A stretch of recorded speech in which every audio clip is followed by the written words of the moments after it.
அடிக்கடி போறாரு. நீங்க மட்டும் ராகுல் காந்தி எப்படி பார்க்கலாம்னு சொல்லி பார்லிமெண்ட் டெல்லியில் இருக்குது. நான் ராகுல் காந்தியை அங்கே பார்க்காம வேறு எங்கே பார்க்க முடியும்? பார்லிமெண்ட் ஆரம்பிச்சிருச்சு.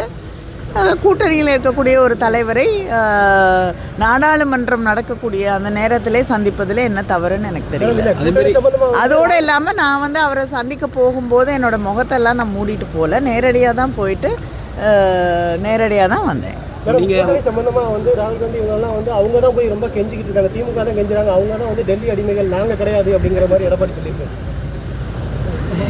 யாருக்கு அடிமைன்னு அவருக்கு நல்லா தெரியும். ஒரு குழு அமைப்பாங்க, ஒரு திட்டங்களை அமைச்சு குழு அமைச்சு அதை வெள்ளரிக்கை கொடுக்க மாட்டாங்க. இப்போ ஒரு ஃபோட்டோ ஷூட் தான் எடுக்கிறாரு எடப்பாடி. கொஞ்சம் அது மாதிரி சொல்லியிருக்காரு. எதுக்கு ஃபோட்டோ ஷூட் எடுக்கிறாங்க எனக்கு புரியல. எதுக்கு ஏங்க எல்லா திட்டங்களையும் தொடக்கியும் முதலமைச்சர் வைக்கிறாரு, நிறைவேற்றி முடித்து விட்டு திறப்பு விழாவுக்கும் வராரு.